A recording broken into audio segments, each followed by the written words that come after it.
우선 잠시 강의를 나누기 전에 여러분께 사진 한 장을 보여드리고 싶습니다. 제가 좀 전에 말씀드린 것처럼 사랑이라는 게 굉장히 치유의 중요한 요소예요. 그러니까 많은 경우 이 정신질환과 이 정서적 갈등이 뭘 받지 못해서 오는지 아시겠죠? 사랑 제대로 못 받아서 와요. 많은 경우 이 정서적 갈등과 이 왜곡된 그러한 성격들이 핵심이 뭐냐면 사랑을 못 받은 데서 와요. 인정받지 못하고 격려받지 못하고 이해받지 못하고 이게 다 사랑의 내용이거든요. 그리고 심한 정신질환자 같은 경우는 이렇게 심한 충격을 받을 때 오는 그러한 정신질환도 있죠. 근데 많은 경우 이게 사랑을 못 받아서 옵니다. 사람들이 사랑을 못 받아서. 애정결핍, 그리고 폭행 이런 거 겪는 거. 네, 사랑이 얼마나 치유가 되고 제가 좀 전에 말씀드린 것처럼 이렇게 터치, 스킨십이 굉장히 치유의 역사가 있어요. 그래서 여러분 주님께서는 문둥병자를 고치실 때 그냥 어떻게 하실 수 있어요? 그냥 날지어다 이럴 수 있죠. 근데 주님은 어떻게 하셨어요? 만져주셨어요.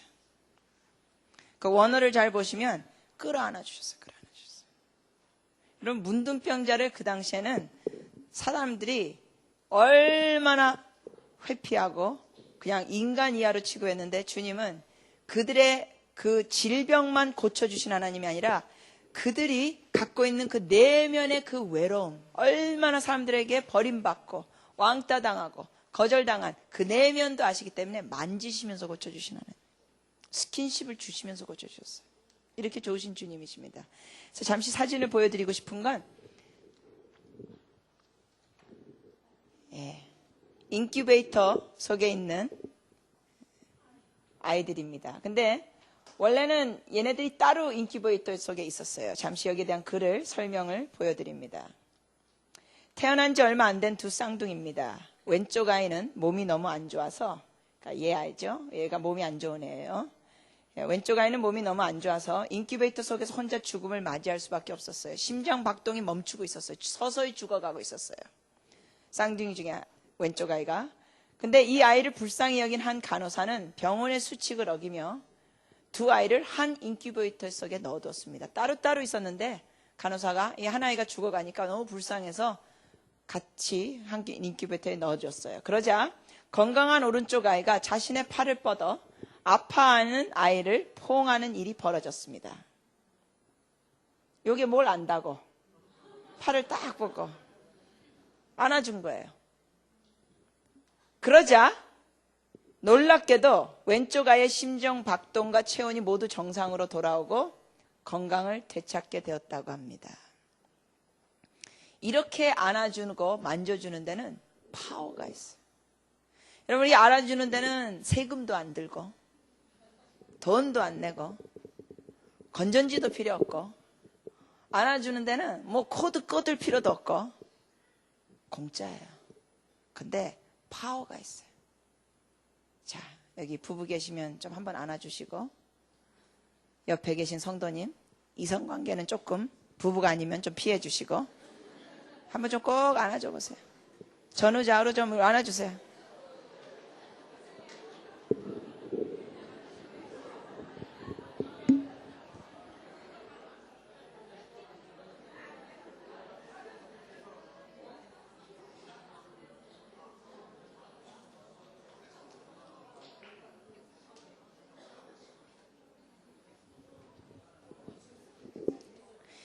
제가 아까 말씀드렸던 내용을 잠깐 보여드리면서 하겠습니다. 아까 오자마자 이 컴퓨터 설치하기가 너무 번잡스러운 것 같아가지고 안 했는데 제가 말씀드렸던 게 바로 이겁니다. 상처들은 두 가지라고 말씀드렸어요. Type A, absence, 결핍, 받고 싶었는데 못 받은 것들.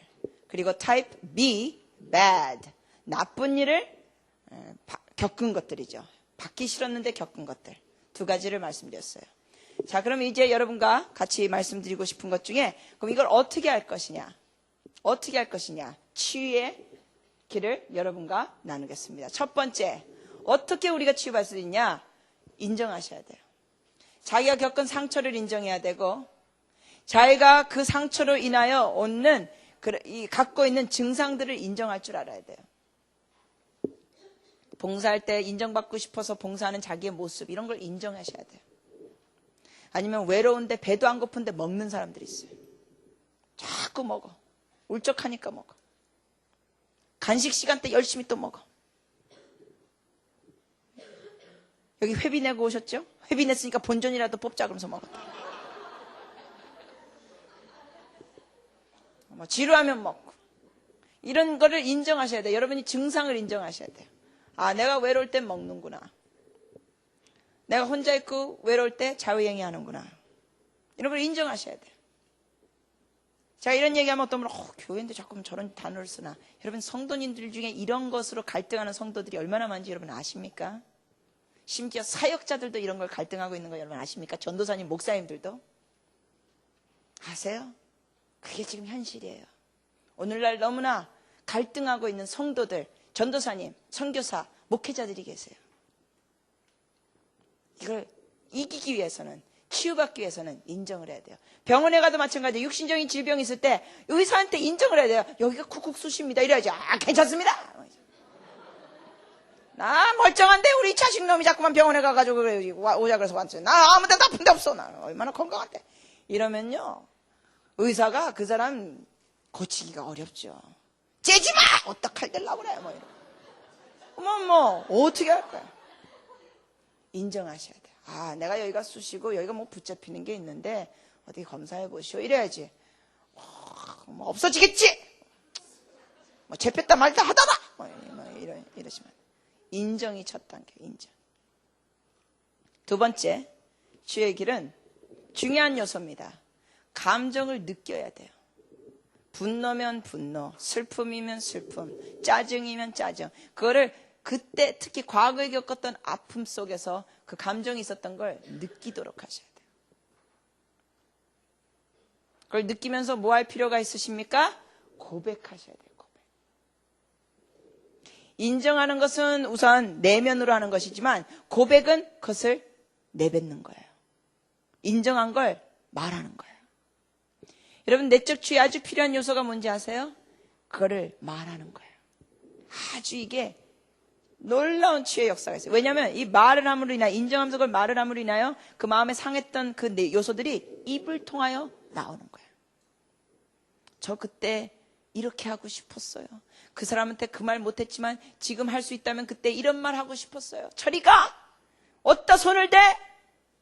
인간 같지도 않는 놈아! 이런 말 하고 싶었던 거 고백할 때 이게 마음에 쌓였던 게 나오는 거예요. 여러분, 우리가 뭐 답답한 게 겪을 때 친구한테라도 만나가지고 글쎄 말이야, 내가 말이야, 이거 친구한테 말한 다음에 어때요, 마음이? 시원하잖아요. 그 말한다는 것 자체가 이게 마음에서 뭐가 나오는 거예요. 역사가 있는 거예요. 근데 우리가 어떤 일들은 친구한테 다 얘기가 힘든 내용도 있을 때가 있어요.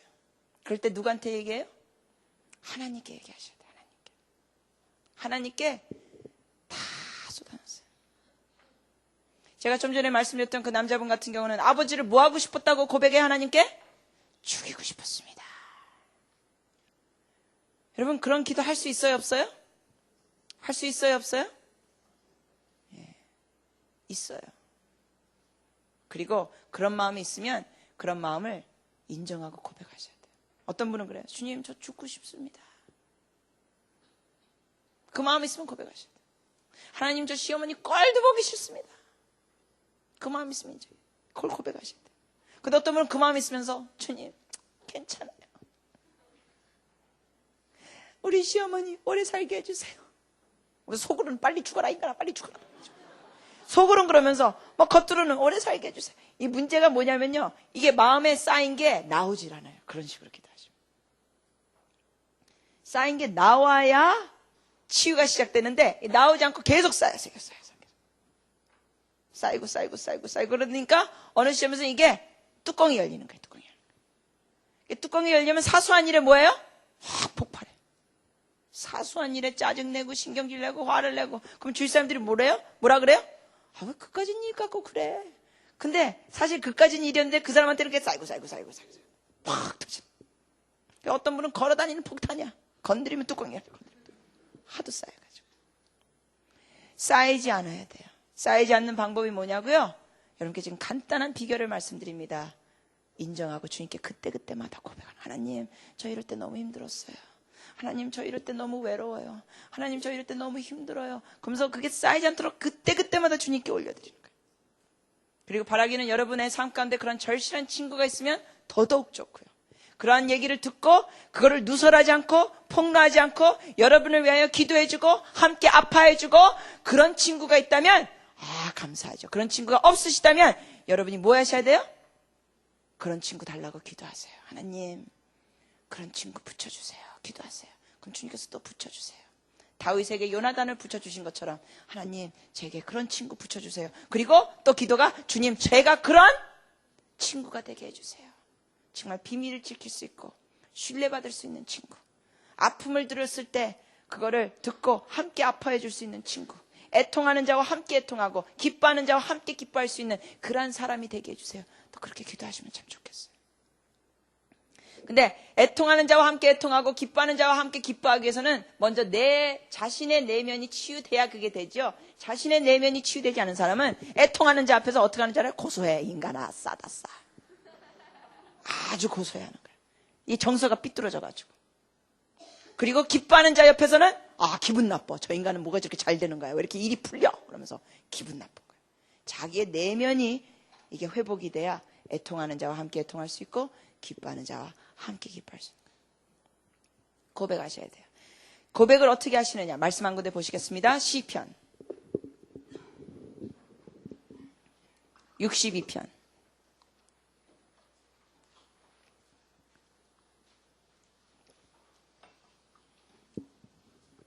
시편 62편 8절입니다. 시편 62편 8절입니다. 주님께서 우리에게 말씀하신 게 뭐냐면요. 토하라고 말씀하십니다. 토하라. 시편 62편 8절 말씀 찾으셨으면 합독하시겠습니다. 백성들아 시시로 저를 의지하고 그 앞에 마음을 토하라. 하나님은 우리의 피난처시로다. 백성들아 시시로 저를 의지하고 그 앞에 마음을 토하라. 하나님은 우리의 뭐예요? 피난처시로다. 여러분 우리가 고백을 어느 정도로 해야 되냐면 내적 치유받기 위해서는 토하는 기도가 필요해요. 토하는 기도. 여러분 뭐 잘못 드시고 토하신 적 있으세요? 잘못 드시고 토하실 때 혹시 여러분 중에 그렇게 토하신 적 있으세요? 갈비는 아까우니까 상추만 토하자.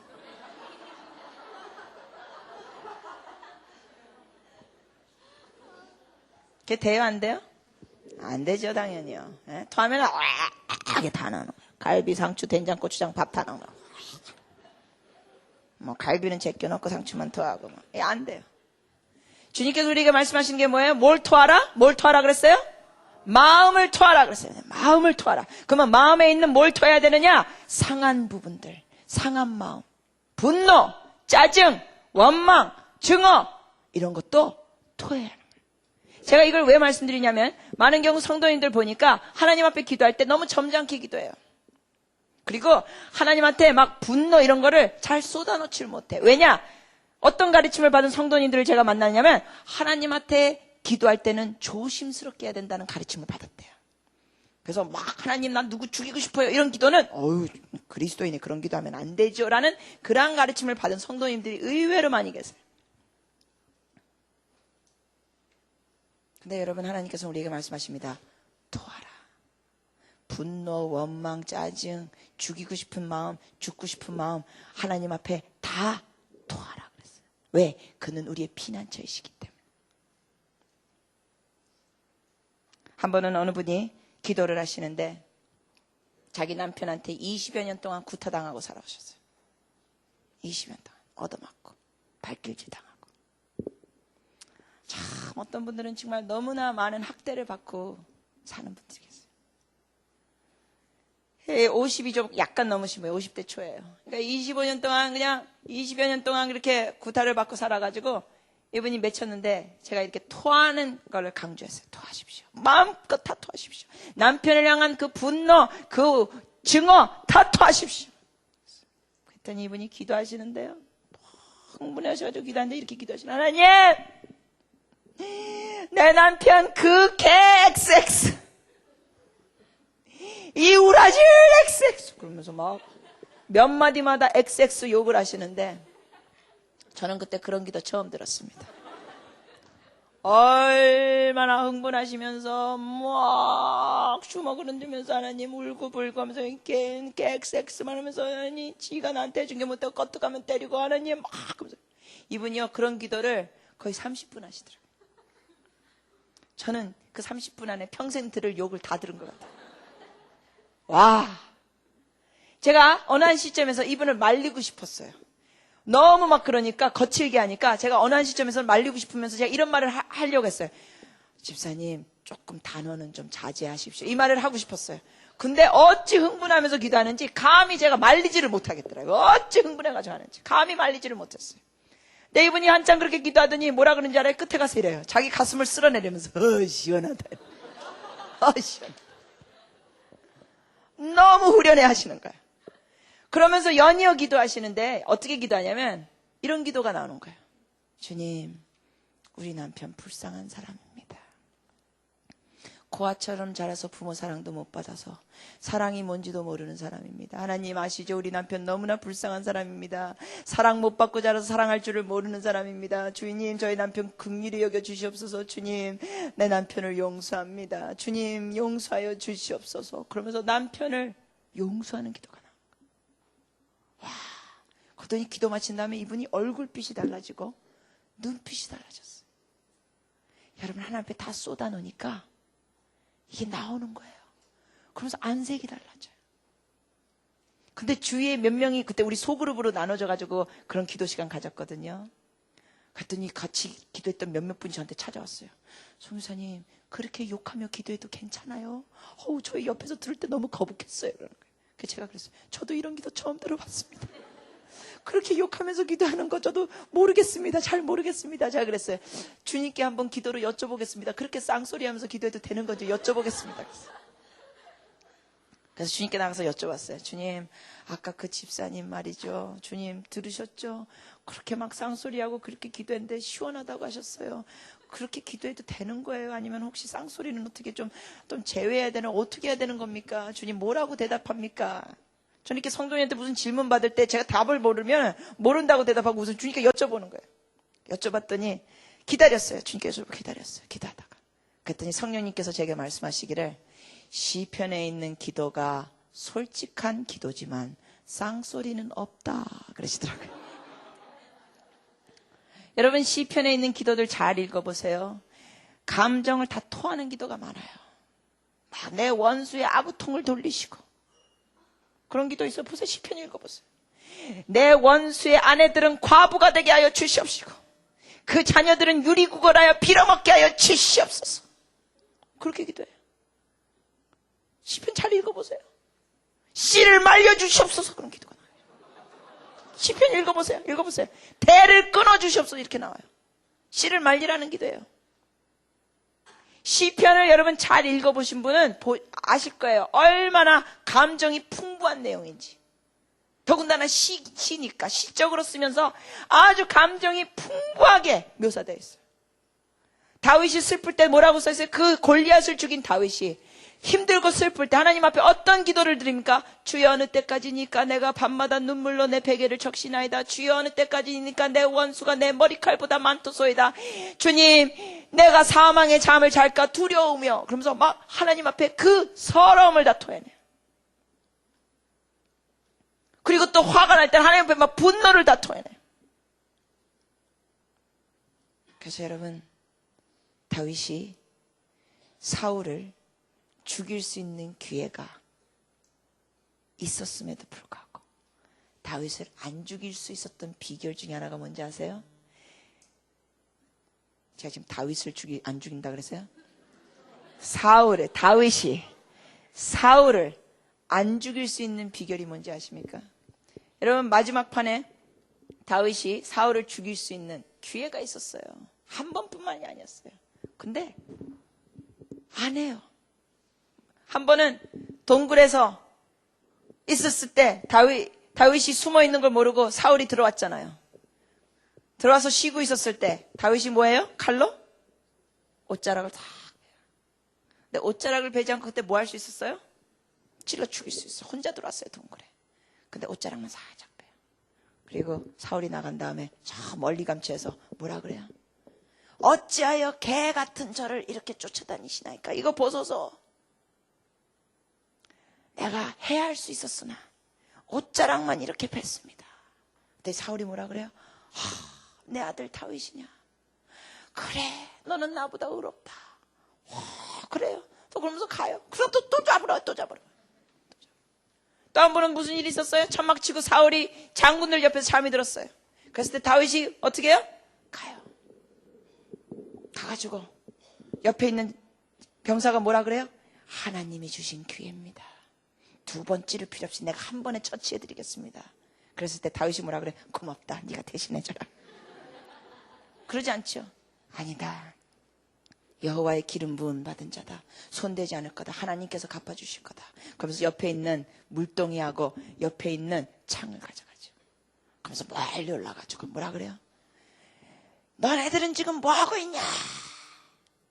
너 옆에서 자고 있는 너 왕을 제대로 지키지도 않고 너 뭐하고 있어? 딱 깼잖아. 봐라, 내가 왕 옆에 있었던 물동이와 이 주전자와 이 창을 이렇게 갖고 왔는데 내가 이렇게 했는데 너네들 모르고 잘. 그래서 또 사울이 또 뭐라 그래? 내 아들 다윗이냐? 그래서 어떡하면 내 아들 다윗이냐? 그래놓고는 죽이려고. 네, 여러분, 어떻게 다윗이 그냥 욱하면서 죽일 수 있었던 그 상황마다 그러지 않을 수 있는 비결 중에 하나가 뭔지 알아요? 뭔지 아세요? 그 분노와 증오를 뭐 하지 않았느냐? 품지 않고 뭐 했어요? 하나님께 토했어요. 그걸 품지 않았어요. 여러분께 질문합니다. 여러분은 마음에 뭘 품고 계십니까?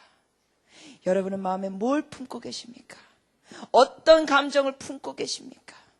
상한 감정을 품고 계시면 여러분 잘 들으십시오. 하나님이 주시는 기쁨, 소망, 사랑을 누리기가 어렵습니다. 왜? 엉뚱한 걸 이미 품고 있으니까. 다윗이 어떻게 복수하지 않았느냐? 기가 막힌 비결 중에 하나는 하나님께 그때마다 토했어요. 다윗의 시를 읽어보세요. 시편에 다윗이 쓴 시가 많아요. 하나님께 얼마나 그 원통함을 푸는지 한번 읽어보세요. 우리 다 한 군데 또 보시겠습니다. 시편 142편. 시편 142편이에요.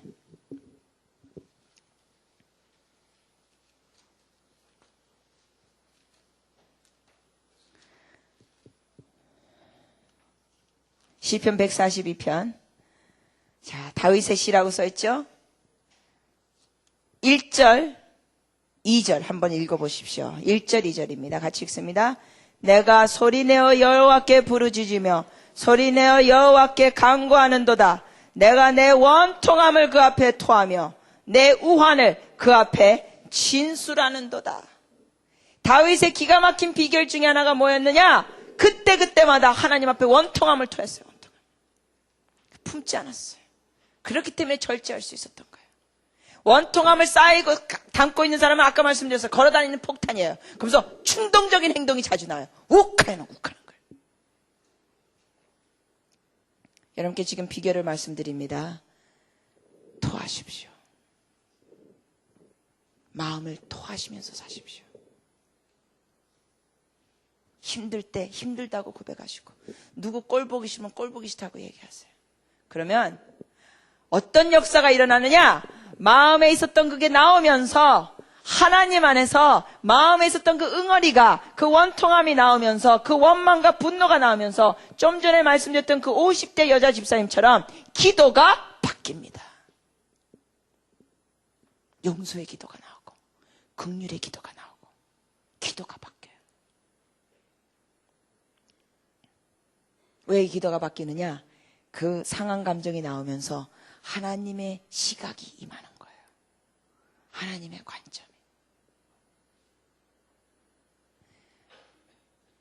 저는 전에 시편을 읽다가 이해가 안 가는 것 중에 하나가 뭐냐면, 시편을 많이 읽으신 분은 여러분 발견하신 게 뭐예요? 시편이 같은 장을 읽더라도 앞과 뒤가 어때요? 처음하고 끝 내용이 어때요? 많이 달라요. 앞에서는 뭐라 그래요? 여호와의 어느 때까지니까 그랬다 끝에 가서 뭐라 그래요? 내가 여호와를 송축하리로다 이래. 꼭 정신분열자 같아. 같은 장의 앞과 뒤가 너무너무 달라. 그래서 저는 시편을 전에 읽을 때, 야, 이게 뭐 같은 장인데 왜 이렇게 앞뒤가 이렇게 다르냐. 그게 좀 이해가 안 갔어요. 그러다가 제가 좀 억울한 일을 겪은 적이 있어요. 오래전 얘기인데, 어느 연세 드신 분이 계셨는데, 이 여자분이 저를 좀 안 좋아하셨어요. 참, 저만 보면 이렇게 얼굴이 딱 굳으시고, 저만 보면 눈이 이렇게 작아지시고, 눈동자가 옆으로 딱 빗다가게 가시고 참 저를 안 좋아하셨어요. 정말 뭔지 모르게 그렇게 저를 싫어하셨어요. 근데 이 부부하고 제가 같이 차를 타고 가는 일이 한 번 있었어요. 연세 저보다 저희 부모님 연세 되시는 분이세요. 가지고 어르신들인데 남자 되시는 분이 운전하시고 그 부인이 옆에 앉으셨어요. 그 부인이 저를 그렇게 안 좋아하시는 분이고 제가 뒷좌석에 앉았는데 한 번에 이게 차 타고 가는 길에 주유소에 들리셨어요. 왜 이 남편 되시는 분이 내려가지고 뭐 물건을 또 구입하시는데 자기 남편이 내리자마자 이 부인이 저를 탁 뒤에 있는 저를 이렇게 돌아서 째려보는 거예요. 그러더니 다짜고짜는 말이 젊은 게 교만해 이러는 거예요. 다짜고짜. 얼마나 황당한지. 그래서 제가 놀래가지고 아이 무슨 말씀이세요? 그랬더니 뭐라 그러냐면 무슨 말씀이긴 젊은 게 말이야. 그렇게 설교하는 그게 그렇게 교만하게 설교하면 어떡해. 그러면서 저더러 막 설교하는 게 교만하다고 막 얘기하는 거예요. 막 얘기하는데 자기 남편이 저쪽에서 오니까 탁 돌아서가지고 입 싹 닫고 가만히 있어요. 와, 전 그때 진짜 막 망치로 얻어맞은 느낌이었어요. 이 남자분이 오셔가지고 시동을 걸려다가 멈추시더니 뭐라 그러냐면 아니 여보 그 사이에 차 안에 무슨 일이 있었길래 이렇게 냉기가 흐르나? 냉기를 느낀 거죠. 그러니까 이분이 가만히 계세요. 그러니까 뒤에 있는 저더러 아니 그 사이에 도대체 무슨 일이 있었길래 저더러 또 물어보는 거예요. 저도 가만히 있었죠. 그때 좀 전에 부인이 말입니다. 이렇게 말하면 안 되잖아요. 가만히 있었어요. 그래서 자꾸 추궁하시길래 아닙니다. 가시죠. 우리 갈 길이 아직 먼데 가시죠. 그랬어요. 그리고 넘어갔어요. 그리고 나 일 마친 다음에 제 숙소로 들어왔어요. 얼마나 속이 부글부글 끓는지. 숙소에 들어가지고 클리넥스 한 박스 옆에 두고 무릎 꿇고 주님 그 여자는 도대체 뭘 잘못 먹어가지고 나만 보면 눈깔이 옆으로 돌아가고 주님 나이는 도대체 어쩌 터먹어가지고 진짜 엄마 나이 되는 사람이 품을 줄은 모르고 잡아먹으려고 그러고 주님 오늘 차에서 다짜고짜 저한테 교만하다 그러고 주님 제가 뭐 그렇게 교만합니까 주님. 그러면서 울고 불고 눈물을 닦는데 막 이 콧물도 막 냉면 구슬처럼 막 그냥 질질 나는데 그거를 막 그냥 닦아가지고 휴지통에 늘 겨를도 없어. 그냥 옆으로 던지는 거예요. 이럴 수가 있습니까, 주님? 도대체. 그래서, 뭐 한 20분 넘게 그런 것 같아요. 막 질질 짜고 울면서 하나님 앞에 다 풀어놨어요. 근데 막 한참 다 쏟아놓고 있는데, 끝에 가가지고 제 입에서 기도가 나오는데, 이런 기도가 나오더라고요. 주님, 제가 욕먹을 게 많은, 허물이 많은 죄인인데, 그분은 저에 대해서 기껏 욕하는 게 설교하는 게 교만하다 그러니 그것밖에 모르니 감사합니다. 그것밖에 모르니 감사합니다. 그러면서 갑자기 일어나서 어깨춤을 추기 시작해서 그것밖에 모르니 감사합니다. 그것밖에 모르니 감사합니다. 그때 제가 그걸 체험하면서 깨달았어요. 아, 이래서 시편이 앞뒤가 다르구나. 하나님 앞에 마음껏 쏟아놓고 나니까 기도가 이렇게 바뀌는구나. 시각이 달라지는구나. 여러분 누가 여러분들은 뭐라고 욕해요? 그러면 속으로 그러세요. 그것밖에 몰라요. 참 다행이군요. 왜냐하면 우리는 모두 다 욕먹을 게 많은 허물이 많은 죄인들인데 사람들은 다 몰라요. 그냥 욕하는 게 몇 가지밖에 안 돼. 그래서 제가 그때 무릎을 치면서 하나님께 감사드렸어요. 주님, 이래서 시편이 앞뒤가 이렇게 다르군요. 이래서 기도가 바뀌는군요. 토하세요. 토하시면 시각이 달라져요. 시각이 달라져요. 여러분 치유받는데 어떤 시각이 필요하냐고요? 여러분의 인간적인 이기적인 중심의 시각이 아니라 하나님께 토하고 나면 누구 중심 시각이 생겨요? 하나님 중심 시각이 생기는 거예요. 그러면서 보는 상황이 해석이 달라져요. 해석이 달라지면서 여러분의 마음에 와닿는 의미가 달라져요. 달라져요. 성경에 상처를 많이 받은 사람 중에 한 사람 창세기에 기록됩니다. 누굴까요? 네, 요셉이에요. 창세기에 상처를 많이 받은 대표적인 인물 중에 하나가 요셉이에요. 요셉. 어떤 상처를 몇 살 때부터 받기 시작했느냐? 특히 17살 때. 몇 명의 형님들한테서 왕따 당하고 거절당했어요? 몇 명한테? 10명. 여러분 생각해 보세요. 1명, 2명 형한테 왕따 당하고 거절당하도 힘든데 10명한테 당했어, 10명. 와. 그리고 엄마는 일찍 또 돌아가셔서 동생 낳고. 그래서 자기 생모는 또 안 계셔. 근데 형들은, 배다른 형들이 자기를 너무너무 미워해. 시기 질투해. 그리고 17살 때 결국은 어떻게 해요? 죽이려고 해. 죽이려고 하다가 상인들을 보면서 노예로 팔아먹잖아요. 17살 때. 억울하게 팔려요. 그것도 같은 나라에서 팔리는 게 아니라 타국으로 팔려요. 여러분 17살 때 완전히 문화권이 다르고 언어가 다른 나라로 팔려가요. 그것도 양자로 가는 것도 아니에요. 노예로. 가진 고생을 다 해요. 그런데도 불구하고 성실해요. 그랬을 때 누가 눈독을 들였어요? 미세스 보디발. 미세스 보디발이 눈독을 들여. 우와, 내 남편보다 낫네. 우와, 인물이 준수하다 그랬어요. 아, 보니까 인물 좋지. 아, 성실하지. 이 젊은이 보니까 미세스 보디발이 가만히 있지 못하겠어요. 그래서 유혹을 해. 막 유혹을 해. 막 유혹을 해. 근데 성경에 보시면 얼마나 자주 미세스 보디발이 요셉한테 유혹했어요? 성경에 보면 얼마나 자주 했어요? 일주일에 한 번? 한 달에 한 번? 얼마나 자주 했어요? 성경에 보시면 뭐라 그랬어요? 날마다. 요셉, 날마다. every day, 날마다 유혹했어요. 여기 계신 남자분들 한번 질문하겠습니다. 미세스 보디발이 도라무통이었을까요? 울랄라 날씬했을까요? 어떤 확률이 높아요? 예, 울랄라. 아주 아마 36, 24, 36이었을 확률이 높아요. 제가 왜 이런 얘기를 할 수 있어요? 성경에는 미세스 보디발이 뭐 36, 24, 36이었다 그런 얘기는 없지만 그 내용을 잘 읽어보세요. 그러면 뭘 볼 수 있어요? 이 여자는 추녀가 아니었어요. 도라무통이 아니었어요. 왜냐? 여러분 아시잖아요. 남편이 그때 없었어요. 출장 나갔었어요. 그러다가 집에 아무도 없었을 때 그런 식으로 유혹했을 때 요셉이 반응이 뭐예요? 내가 어찌 하나님 앞에 이 죄를 범하리요. 그러면서 도망치면서 겉옷이 벗겨졌어요.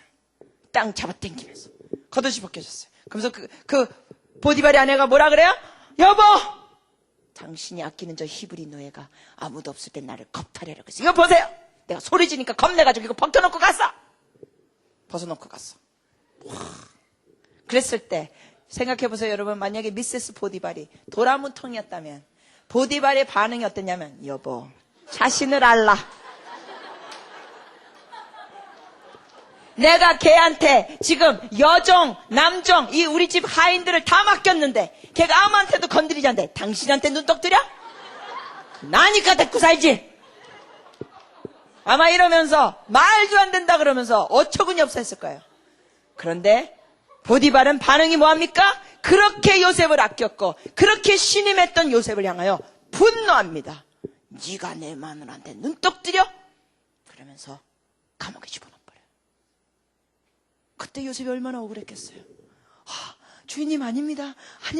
그게 아닙니다. 아니긴 뭐가 아니면 이놈 주시고 내가 널 그렇게 믿었는데 믿은 도끼에 발등 찍힌다고 이놈아. 감옥에 집어넣었어요. 감옥에서 또 꿈을 해몽했어요. 꿈을 해가지고 부탁을 해요. 제발 나가서 나에 대해서 얘기해. 나 억울하게 형들한테 팔려고 지금 여기 감옥에 온 것도 나 억울하게 온 겁니다. 제발 알려주세요. 그랬을 때 거기에 보면은 그 사람이 나가면서 얼마 동안 잊어버리고 있었다 그래요? 얼마 동안? 2년 동안 잊어버렸어요. 2년 동안. 그러다가 결국 바로 왕이 꿈을 꾸니까 그때서야 왕이시여, 우리 감옥에서 꿈을 해몽한 청년을 제가 여태 잊어버리고 있었습니다. 여러분, 하나님의 때는 우리의 때와 다릅니다. 만약에 그때 요셉이 금방 감옥에서 나왔으면 뭐로 살까요? 그냥 노예로 또 살 거예요. 어느 구석에서 노예로 처박혀서 살 텐데 하나님의 때 발견되면서 여러분 아시다시피 총리가 되잖아요. 그러면서 형들이 오죠. 여러분 형들이 왔을 때 요셉이 몇 살이에요? 17살 때 노예로 팔려서 헤어졌어요. 형들을 만났을 때 요셉이 몇 살이에요? 몇 살이요? 30이 아니죠. 30세 때 총리가 됐죠. 30대가 총리가 되고 7년 동안 뭐가 있었어요? 풍년이 있었어요. 그리고 또 흉년이 시작됐어요. 그러니까 몇 년째 흉년 때 형들이 찾아왔어요? 잘 모르겠어요. 예. 자, 보세요. 30세 때 총리가 됐어요. 7년 동안 풍년이 있었어요. 2년째 때 찾아서 흉년. 몇 살이에요? 39이에요. 39살이에요. 17살 때 헤어졌다가 39살 때 만났어요. 형들이 요셉을 알아봐요? 못 알아봐요? 못 알아봐요. 왜냐하면 요셉은 그때 휘황찬란한 총리의 옷을 입은 것뿐만 아니라 언어도 어느 나라 말을 했어요? 애굽어를 했어요. 그래서 어떻게 형들하고 대화를 했어요? 통역자를 통해서 했어요. 형들은 전혀 꿈도 못 꿔요. 그랬을 때 결국은 여러분 이야기를 아시죠? 나중에 결국은 요셉이 자기 자신을 드러내요. 형님들 내가 요셉이니다. 그때 형들이 뭐라 그래요? 우리 죽었다. 그랬을 때 그 두려워하고 떠는 형들의 모습을 요셉이 눈앞에서 봅니다. 그랬을 때 요셉의 반응이 뭐예요? 더 떨어. 그것 갖고 안 돼. 내가 여태까지 뭘 겪었는데 더 떨어. 여봐라! 곤장을 쳐라! 이러면 끝나는 거예요. 목을 쳐라! 끝나는 거예요. 근데 요셉은 그러지 않아요. 뭐라 그래요? 두려워 마소서. 같이 읽겠습니다. 창세기.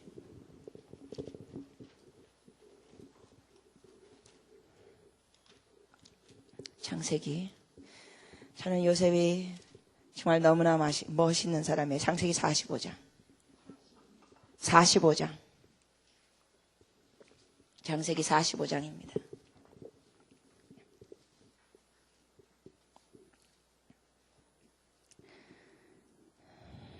45장 보세요.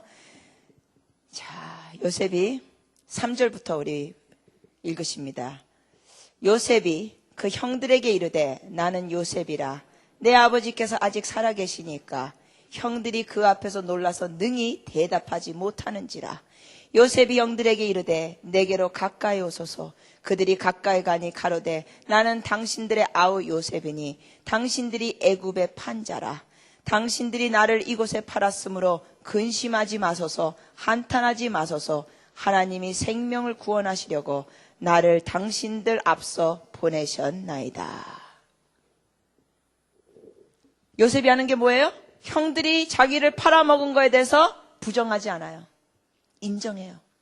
인정하는 거예요. 그 일을 인정하고 있어요. 근데 인정하면서 해석이 누구 중심이에요? 하나님 중심이에요. 하나님이 나를 앞서 보내셨나이다. 요셉은 치유받은 사람이었어요. 인간적인 자기중심으로 보는 상황이 아니라 하나님 시각과 중심으로 보면서 형들은 나를 헤아려 하였으나 이런 얘기를 해요. 50장에 또 넘어가십니다. 잠깐요. 우리 마저 읽어보실까요? 제가 아까 2년이라 그랬죠? 6절 보십니다. 6절 또 보십니다. 이 땅에 2년 동안 흉년이 들었으나 아직 몇 년이 남았어요? 5년은 기경도 못하고 추소도 못할지니라. 하나님이 큰 구원으로 당신의 생명을 보존하고 당신의 후손을 내 세상에 두시려고 나를 당신들 앞서 보내셨나니. 그러면서 무슨 얘기를 결국 합니까? 다 식구들 데리고 이리 오소서. 아버지도 모시고 오소서. 여러분 보십시오. 요셉은 하나님 중심, 하나님 시각으로 보면서 원수를 향하여 악을 뭐로 갚습니까? 선으로 갚는 겁니다. 아주 멋진 치유받은 사람이에요. 쳐라! 곤장! 몇 대 이럴 수 있는데 전혀 그렇지 않고 오소서. 아직도 흉년이 5년 남았습니다.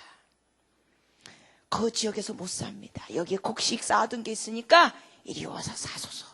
아버지도 모시고 오소서. 그래서 결국 모시고 오죠. 그리고는 야곱이 죽어요. 야곱이 죽은 다음에 형들이 뭐 합니까 또? 여러분 형들이 야곱이 죽은 다음에 두려워해요. 왜 뭐라 그래요? 지금까지는 우리한테 손 안 댄 게 그래도 아버지가 살아계셨으니까 손 안 댔지. 이제 아버지 돌아가셨으니까 이제 우리한테 복수할지도 몰라. 그러면서 요셉을 찾아가요. 요셉을 찾아가서 뭐라 그래요? 같이 50장 읽으시겠습니다.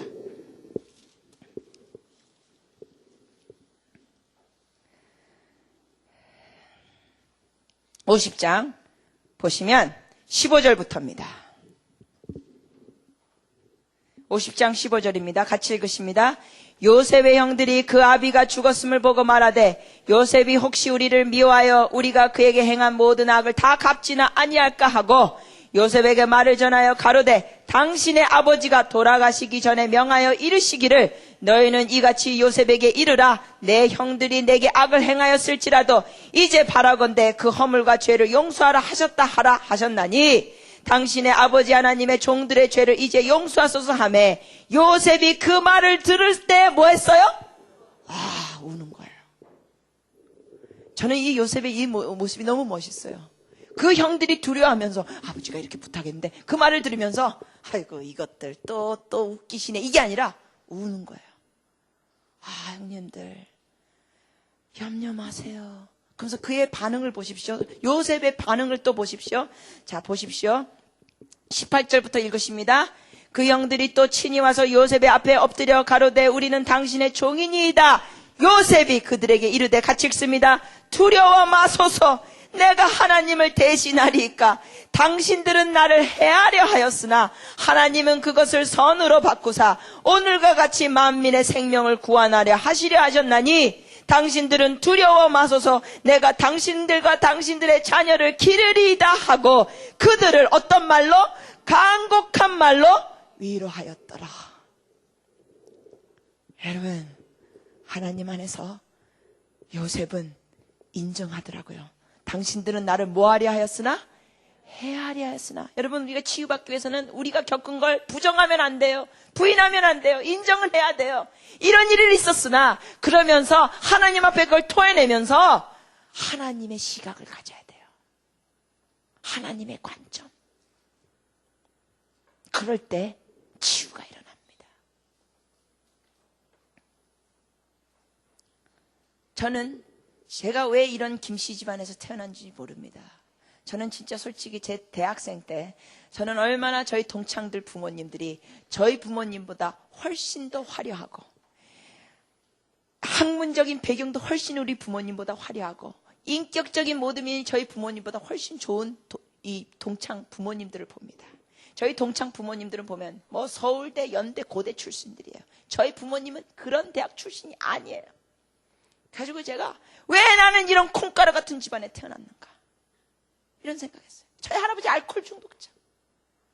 대낮부터 술 마시고 옛날에 그 푸세식 화장실에 다니면서 대낮부터 취하셔가지고 거기 빠지시고 막 신문지가 얼굴에 막 떡칠돼가지고 건지시고 그래서 동네 사람이 와가지고 건져놓으면 할머니가 내 왼수야 그러면서 씻어주고 냄새가 가실 듯 하면 또 빠지시고 왜 나는 이런 집안에서 태어났는가.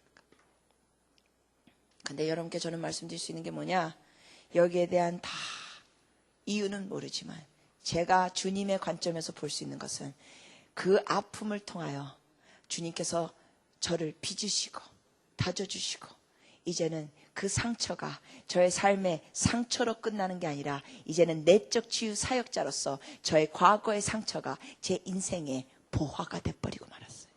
재산이 돼버리고 말았어요. 하나님께서 많은 사람을 위로하는 도구로 사용하고 계세요.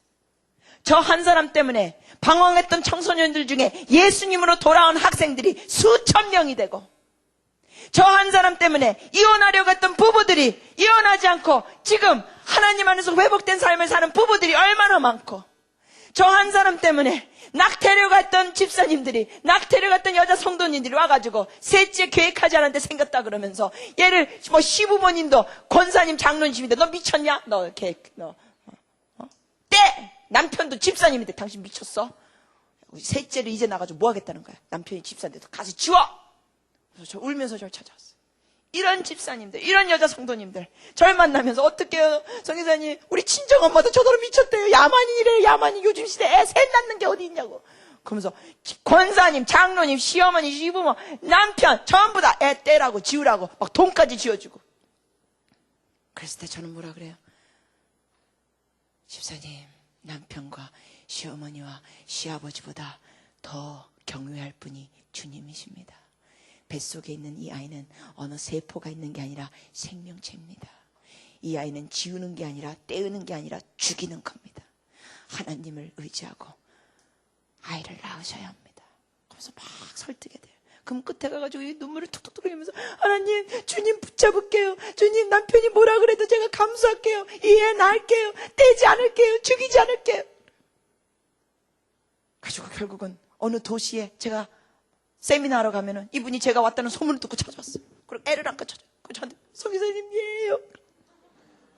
한국에서도 그런 애들 만나고 외국 가서도 그런 애들 만나고 예요 안겨주는 거예요. 그러면서 이래요. 성교사님, 우리 남편이 달라졌어요. 얘 옆에서 하나님한테 회개하고 그래요. 미안하다, 아빠가 너 죽이려고 했어. 미안하다. 어쩔 때는 그냥 막 듬직한 아들아이를 데리고 와서 예요 이러는 거예요. 저 한 사람 때문에 낙태돼가지고 죽었을 아이들이 한국에서도 있고 미국에서도 있고 유럽에도 있고. 하나님이 상처를 치유하시고 치료자로 사용하시는 거예요. 얼마나 감사한지. 여러분, 여러분의 삶에 있었던 아픔이 뭡니까? 인정하십시오. 고백하십시오. 주님께 토해내십시오. 그러면서 하나님의 시각을 받으십시오. 제가 아까 이지선 자매 사진을 잠깐, 자, 이 자매에 대한 거 이미 간증 들어보신 분 잠깐 손 들어주시고, 간증을 들어보신 분, 간증을 들어보신 분. 별로 안 계시네요. 제가 사진을 보여드리는데도 별로 안 계시네요. 예, 이지선 자매는 아마 텔레비에서 보셨을 거예요. 이 자매 이화여대, 예, 불 좀 잠깐 꺼주시겠어요? 이 사진 좀 더 잘 보시면 좋을 것 같아요. 아주 뛰어난 미인이에요. 뭐 탤런트 수준이에요. 보세요. 얼마나 예뻐요. 이대생이었어요. 조금은 여기 성도님들 계신데 조금 켜주시겠어요? 예, 그쪽은 조금 예, 고맙습니다. 이렇게 뛰어난 미인이에요. 이대생 4학년 유아교육과. 아주 귀여운 자매. 예수님도 잘 믿고. 가족 사진이에요.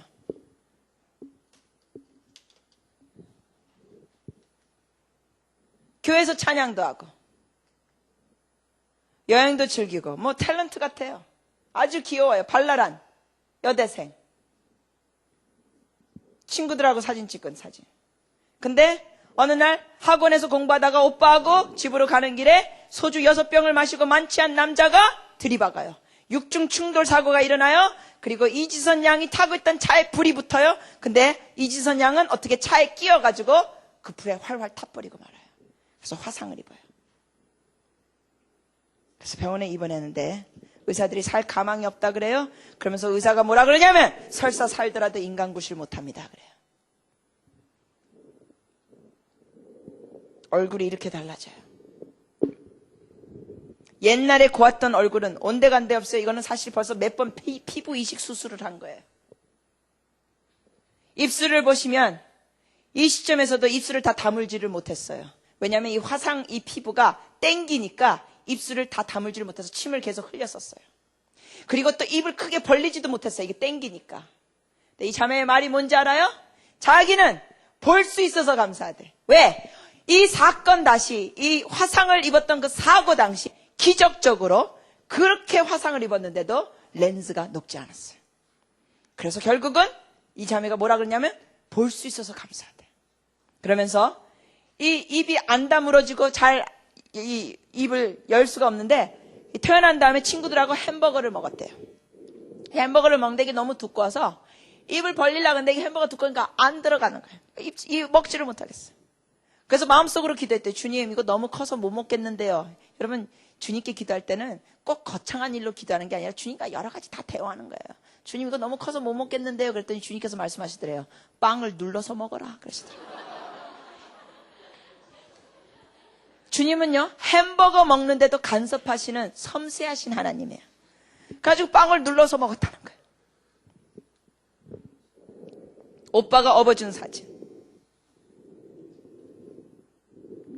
보통 아가씨 같으면 창피해서 집안구석에 박혀가지고 세상을 원망하고 하나님을 저주하면서 나오지 않을 텐데 이 자매는 태어난 다음에 다시 복학해서 결국 이대를 졸업합니다. 졸업해요. 그가 어떻게 이런 삶을 살 수 있었느냐?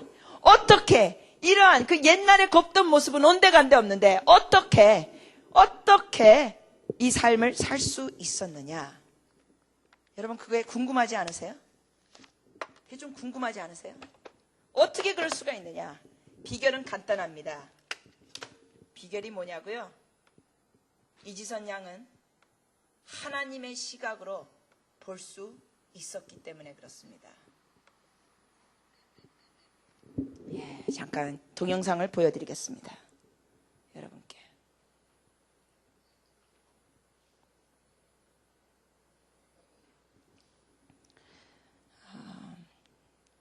잠깐요. 제가 이걸 찾아야 해서.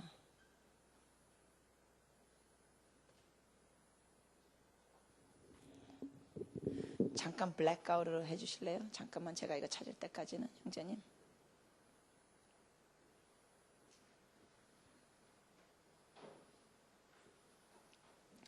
여러분, 하나님의 관점을 어떻게 받을 수 있느냐? 그게 참 중요한 겁니다. 어떻게 하나님의 관점을 받을 수 있느냐?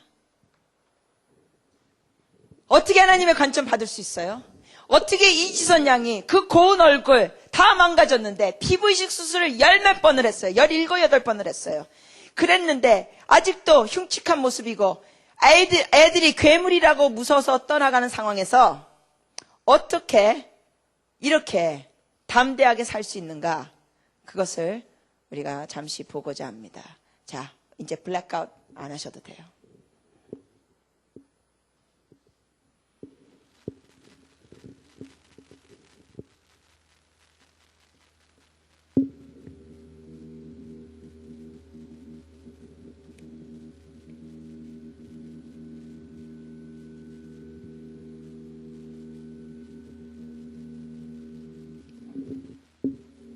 소리가 왜? 죄송합니다. 소리가 안 나오네요. 죄송합니다. 딴 분들이 가면서 제 컴퓨터를 소리 조절하는 거 어떻게 하는지 아세요, 형제님? 응? 와서 도와줘야지. 말로 하시면 제가 우선 소리 이거 이 사람들이 컴퓨터 안에 있는 소리를 좀 건드린 것 같아요. 제가 어저께 딴 데서 강의할 때 딴 분들이 이거를 만지면서 한 것 같아요. 이거예요? 그래요? 오케이. 잠깐요. 조금 뒤로 가겠습니다. 오케이, 고마워요, 형제님.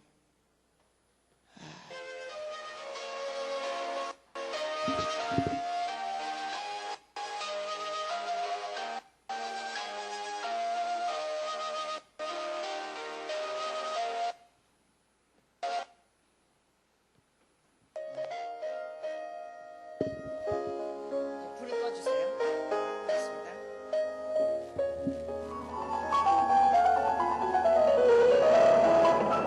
(2000년 7월 30일) 밤에 일어난 일이었습니다. 대학 4학년이었던 지선이는 학교로 데리러 온 오빠의 차를 타고 집으로 가고 있는 중이었습니다.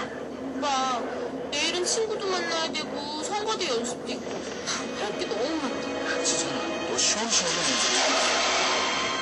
어디서 사고나 한 거네? 그러게? 지선아! 지선아! 지선아! 불러주세요! 구급차! 한 음주운전자가는 사고였습니다. 만취된 상태에서 운전하다가 지선이가 탄차해 불이가 된 것입니다. 다행히 오빠는 무사했지만 지선이는 온몸의 반 이상이 3도 화상을 입게 되었습니다. 처음엔 살 가망이 없어 보였습니다. 사고 후 7개월 동안 무려 11번의 대수술. 지선은 처음엔 딱지가 떨어지면 원래의 얼굴로 돌아갈 줄 알았습니다. 그러나 더 이상 곱던 예전의 얼굴은 찾을 수가 없었습니다.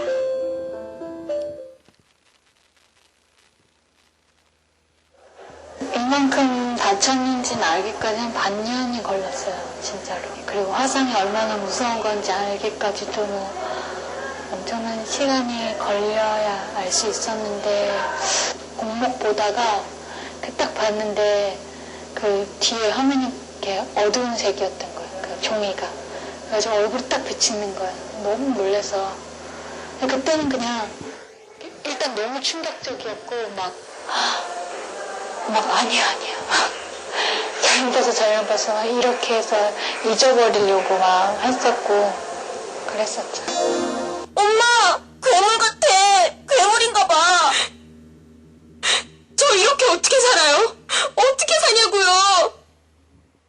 하나님 제발 저 좀 사람 만들어주세요. 제발. 사랑하는 딸아라고 부르셨어요. 너를 세상 가운데 반드시 세우리라 라는 약속과 희망, 병들고 약한 자들에게 희망의 메시지가 되게 하리라는 그런 약속의 말씀을 주셨어요.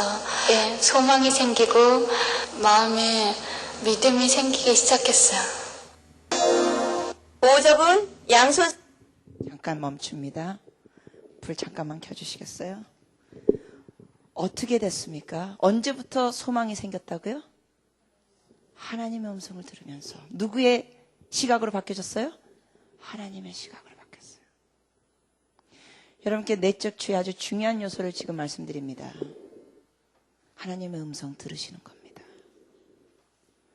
하나님께 마음을 토하고 하나님이 여러분에게 개인적으로 말씀하신 걸 들으실 줄 알 때 변화가 일어납니다. 치유가 일어납니다.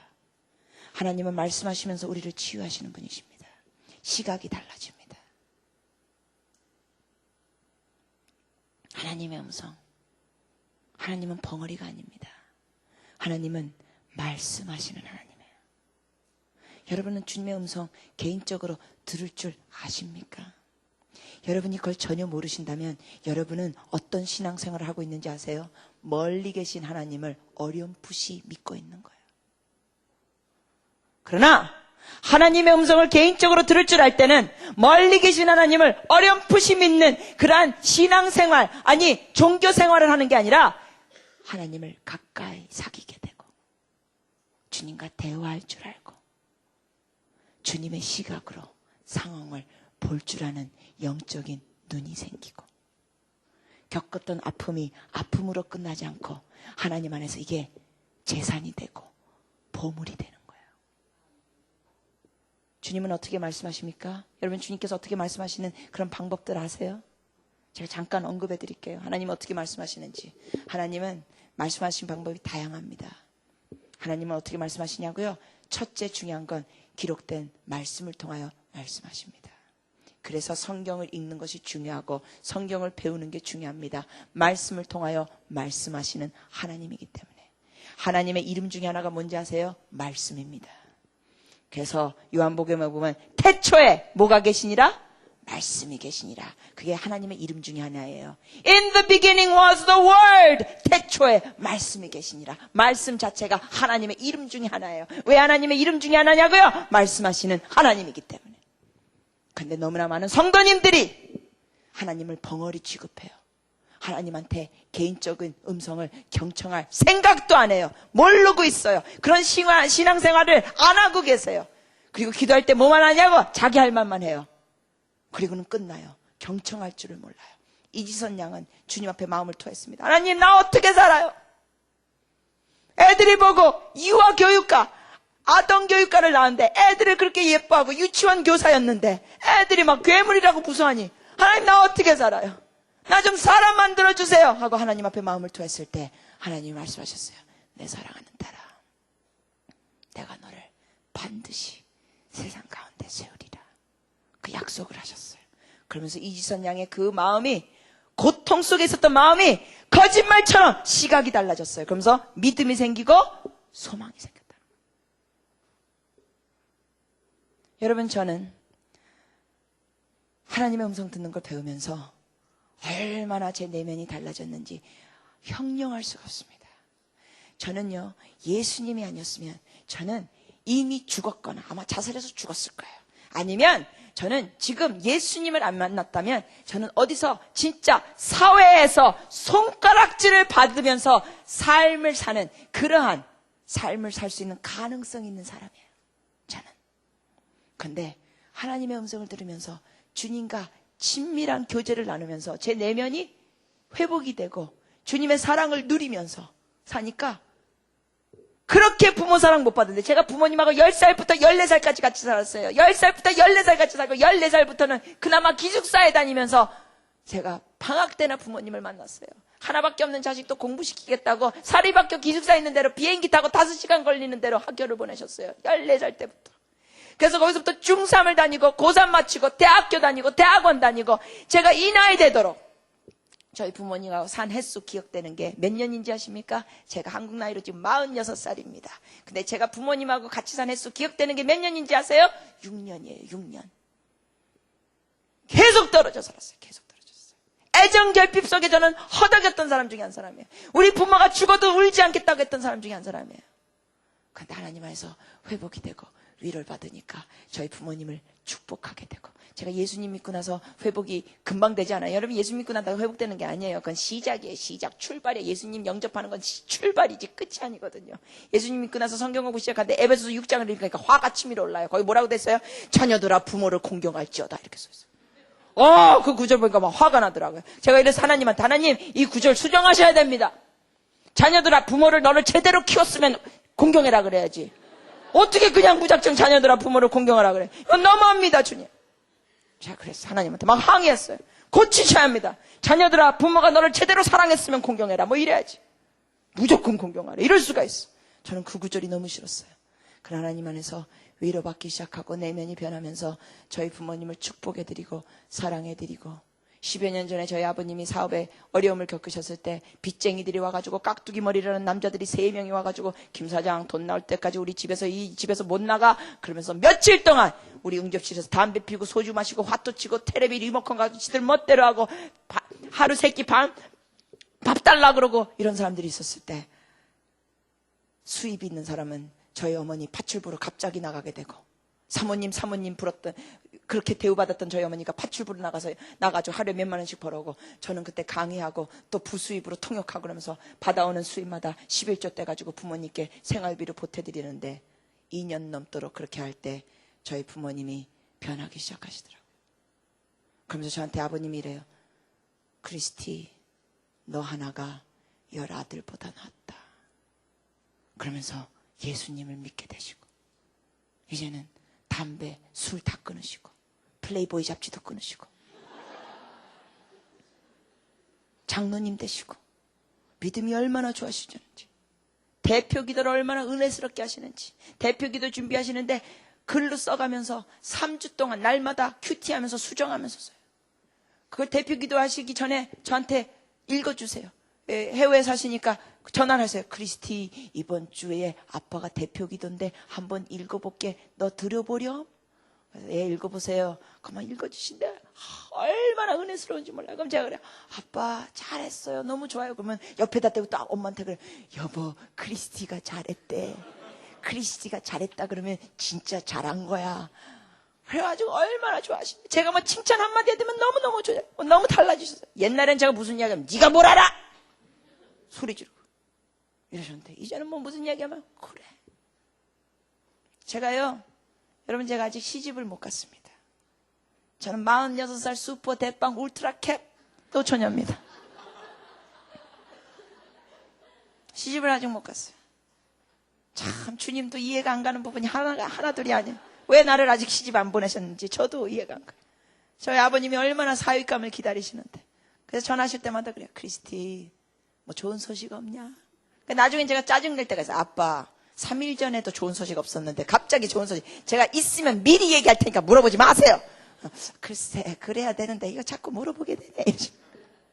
그러다가 제가 어쩔 때 저희 아버지하고 통화하다가 짜증낼 때가 있어요. 막 어쩔 때 막 설교 준비하고 바쁜데 막 설교하고 좋은 소식 없냐? 그럼 막 짜증이 아빠! 글쎄 왜 이래. 짜증낸 다음에 또 끊으면은, 이 설교 준비할 때 그러면 또 얼마나 마음이 하나님께 죄송한지. 설교 준비하고 설교할 텐데 아빠한테 신경질 냈고. 그럼 또 전화 드려요. 아빠, 좀 전에 제가 설교 준비하고 스트레스 쌓여서 그런데 신경질 내서 미안해요. 그럼 뭐라 그런지 알아요? 웃으세요. 그러면서, 크리스티, 염려마. 아빠는 너의 신경질 다 받아줄 수 있는 넓은 마음이야. 네가 누구한테 신경질 내겠니? 네가 남편이 있니? 뭐가 있니? 네가 누구한테 짜증내겠니? 크리스티, 아빠는 너의 신경질 다 받아줄 수 있어. 그러니까 언제든지 신경질 내고 싶을 때 다 해. 그러면서 최근에는 저한테 뭐라 그런지 알아요? 표현이 조금 심하셨는데 이래요. 크리스티, 아빠는 네가 똥을 먹으라 그래도 먹을 수 있어. 우리 딸이 뭐라 그래도 아빠는 다 받아들일 수 있어. 이러시는 거예요. 얼마나 변하셨는지 몰라요. 주님 안에서 저의 내면이 하나님의 사랑을 누리고 주님의 음성을 들으니까 저희 부모님을 축복하게 되고 공경하게 되고 사랑하게 되고, 옛날에는 서로에게 I love you 이런 말 안 했어요. 이제 수시로 저희 아버님이 크리스티 I love you 이랬어요. 수시로. 옛날엔 그런 얘기 없었어요. 저도 아빠 I love you, I love you. 얼마나 I love you를 이젠 쉽게 하는지 몰라요. 옛날에는 죽어도 울지 않는다 이랬어요. 우리 부모님 돌아가셨던데 울지 않는다. 자식답게 키워야지 뭐. 음성 들을 줄 알아야 합니다. 말씀하신 하나님, 기록된 성경을 말씀을 통해 말씀하신 하나님, 내면의 음성으로 말씀하신 하나님, 내면의 음성으로 말씀하신 하나님. 제가 책을 갖고 오지 못했습니다만 제가 쓴 책 우선 제목을 알려드리겠습니다. 이런 내용에 대해서 좀 더 제가 글로 쓴 게 있습니다.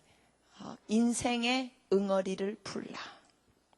혹시 원하시면은 전도하는데도 사용하시는데 도움이 될 겁니다. 인생의 응어리를 풀라. 오디오북도 있습니다. 테이프로 녹음된 게 규장에서 나왔습니다. 인생의 응어리를 풀라. 둘 다 책이나 오디오북으로 나왔는데 하나님 음성 듣는 방법도 거기 다 나열해 드렸어요.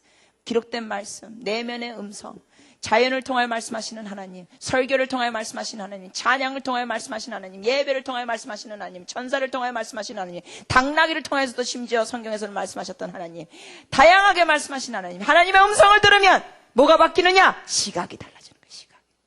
하나님 중심. 이지선 양이 바로 그걸 경험한 거예요. 저는 여태까지 노처녀였는데 제가 서러웠던 것 중에 하나가 뭔지 아세요? 저는 남자친구를 제대로 사귀지 못했어요. 남자들이 저한테 눈길을 안 줘요. 나쁜 놈들. 눈길을 안 줘.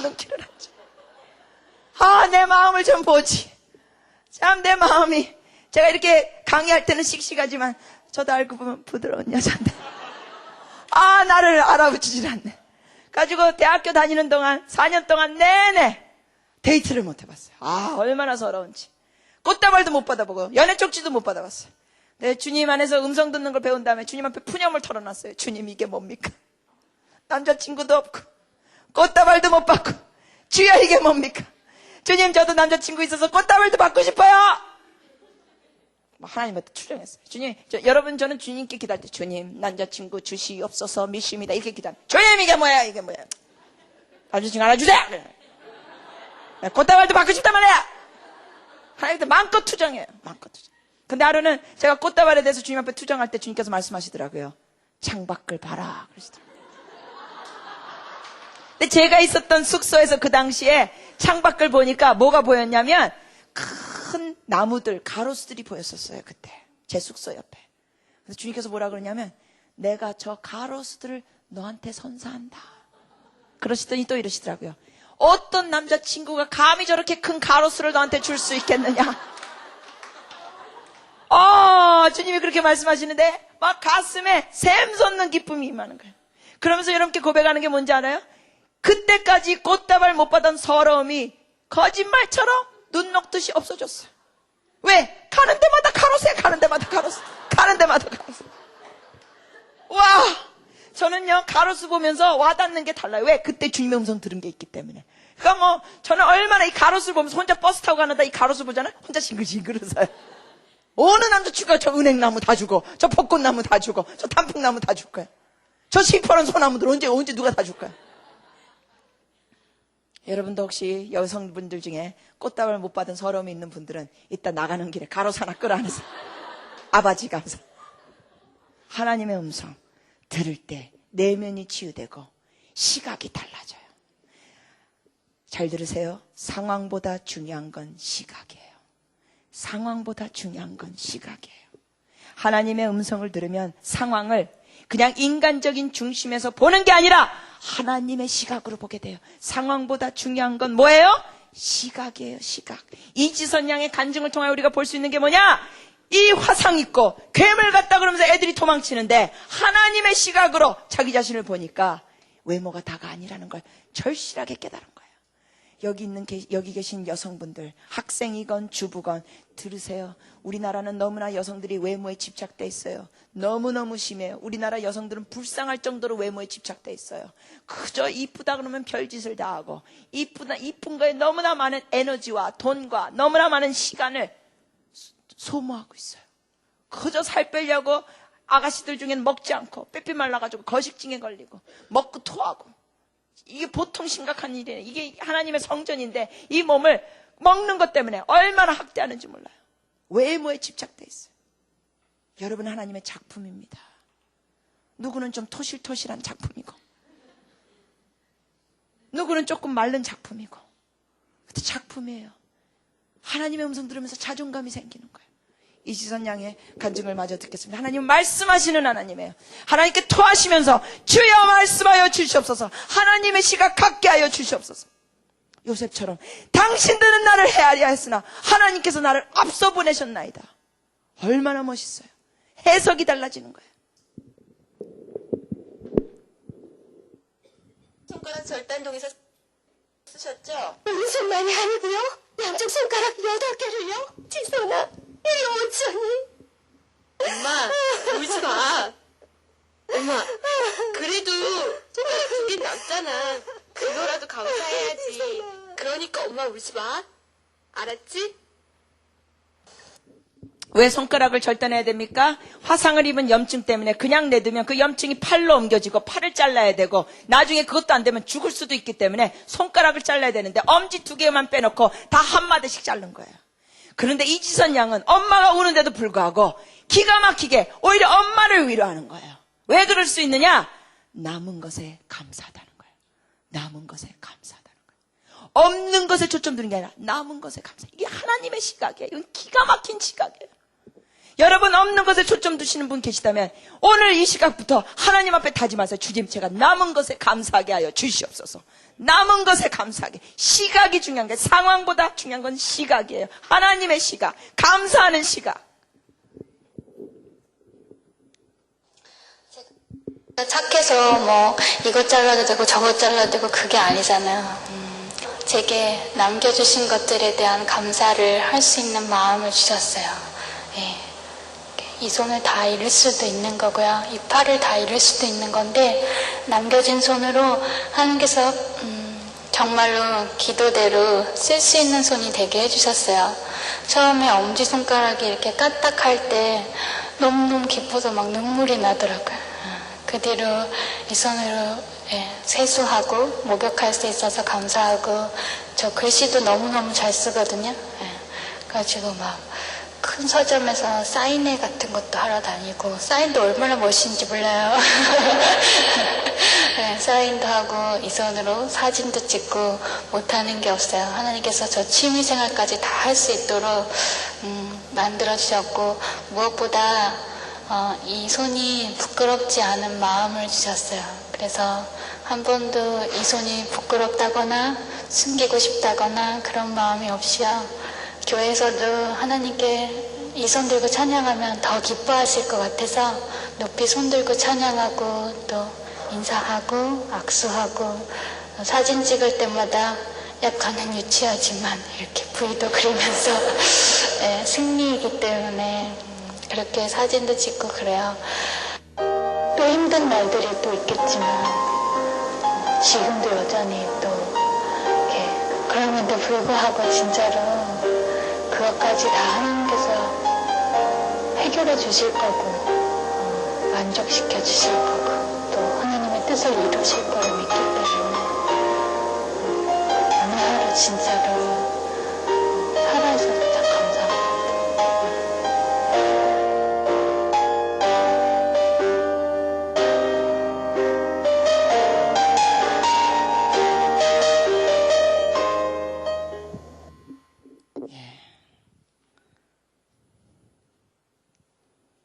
비결은 하나님 앞에 나와 인정하고 그 감정을 느끼면서 고백하고 주님의 음성을 들으면서 시각이 달라지는 겁니다.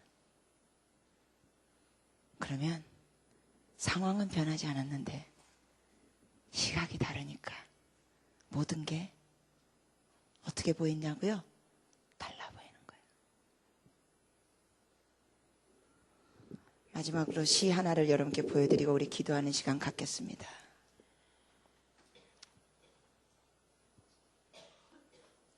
저는 이 시를 통하여 얼마나 막 마음이 부유해져요. 여러분, 하나님이 말씀하시는 방법 중에 하나가 뭔지 아세요? 글과 시를 통하여 말씀하세요. 그래서 독서하는 게 중요하고 좋은 시를 읽는 게 중요해요. 하나님은 성경책만 통하여 말씀하시는 하나님이 아니에요. 좋은 글과 시, 격언들을 통해서도 말씀하세요. 저는 이 시가 얼마나 좋은지 몰라요.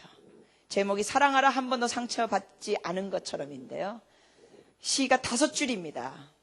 5줄. 춤추라 아무도 바라보고 있지 않는 것처럼, 사랑하라 한 번도 상처받지 않은 것처럼, 노래하라 아무도 듣고 있지 않는 것처럼, 일하라 돈이 필요하지 않은 것처럼, 살라 오늘이 마지막 날인 것처럼. 여러분, 우리가 이렇게 주님 안에서 살 수 있습니다.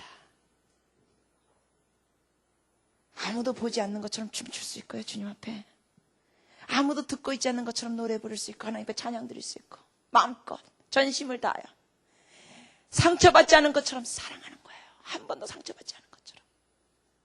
주님은 우리를 그렇게 사랑하시거든요. 우리한테 상처받지 않은 것처럼 사랑하시거든요. 우리가 얼마나 주님 마음에 상처를 주는데, 얼마나 우리가 주님 마음 아프게 하는데도. 그리고 일하라 돈이 필요하지 않은 것처럼, 돈 벌기 위해서 일하는 게 아니라 돈이 필요하지 않은 것처럼 일 자체를 하나님 앞에 감사드리면서 일하는 거예요. 그럴 때 돈은 따라오게 됐어요. 좋아하는 일을 하는 사람들이 부자가 된다는 거 여러분 아세요? 그리고 살라 어떻게? 오늘이 마지막 날인 것처럼. 이 책 제목이 한 번도 사랑하라 한 번도 상처받지 않은 것처럼입니다. 이 글을 통하여 저는 그동안 제게 상처를 줬던 어느 한 친구가 있었는데, 제가 이 글을 읽고 다시 전화했어요. 그리고 이 시를 읊어줬어요. 그리고 이메일도 보내줬어요. 그리고 친구한테 말했어요. 내가 상처받지 않은 것처럼 너를 사랑하고 싶다.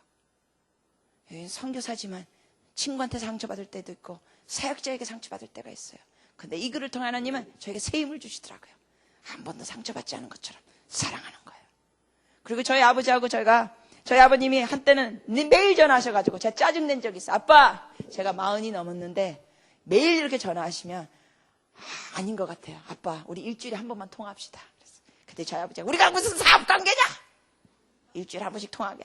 아빠, 여하튼 이렇게 매일 전화하시면 이건 좀 힘든 것 같아요. 피곤할 때도 있고 짜증날 때도 있고, 어쨌든 뭐 제가 스트레스 할 때 설교 중에 아빠 이렇게 전화하시고, 설교하기 직전에 막 전화하시고 그러면 힘드니까 일주일에 한 번. 그래서 주일날 한 번씩 통화하기로 했어요.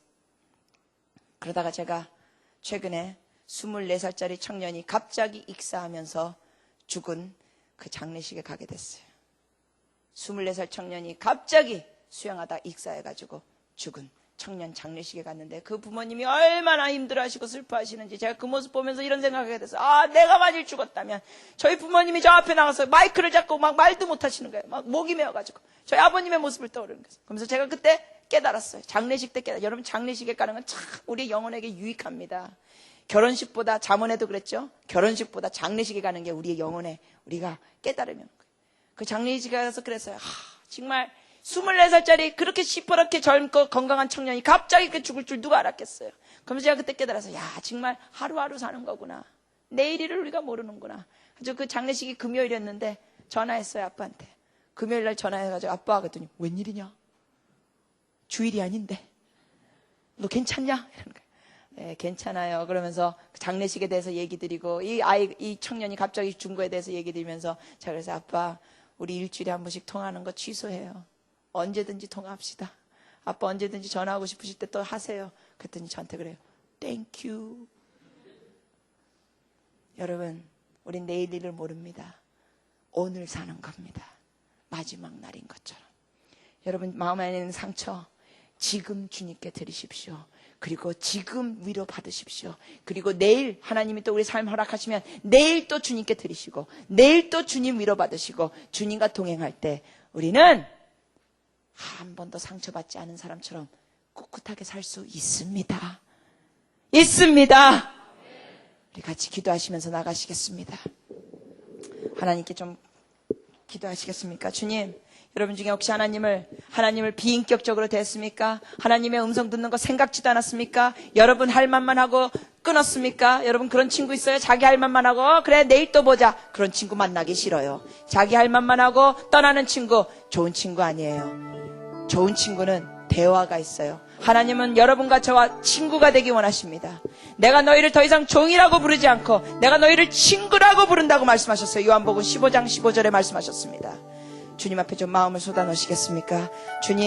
주님 마음 갖기 원하고 주님의 시각으로 보기 원하고 하나님 주님의 음성 듣기 원하고 주님 앞에 다 쏟아놓게 하시고 위로받게 하여 주시옵소서. 우리 같이 한번 주님 앞에 통성으로 기도하십니다. 같이 기도하십니다. 아버지, 주님 음성 듣게 하여 주시옵시고 아픈 마음 주님 앞에 다 쏟아놓게 하여 주시옵시고 주님 하나님의 시각으로 상황을 볼 수 있게 하여 주시옵소서. 이지선 양을 보면서 저희의 영혼을 두드려 주시옵소서. 그 어려운 상황에 하나님의 관점으로 볼 수 있는 이 놀라운 자매를 보면서 깨닫게 하여 주시고 외모에 집착하고 너무나 외형적인 모습에 집착한 우리의 모습을 주님 뉘우치게 하여 주셨기를 간구합니다. 여러분 입술을 열고 주님 앞에 고백하시기 바랍니다. 침묵 기도는 다릅니다. 침묵 기도는 묵상하고 명상할 때 좋지만 하나님 앞에 고백하는 기도는 입술을 열고 여러분의 마음에 있는 것 쏟아놓는 게 필요합니다. 하나님 앞에 마음껏 고백하시면서 주님과 친구가 되기 원합니다. 주님 다른 것에 마음을 빼앗기기보다 하나님께 마음을 드리면서 친구가 되기 원합니다. 주님 앞에 입술을 열고 고백하시기를 바랍니다.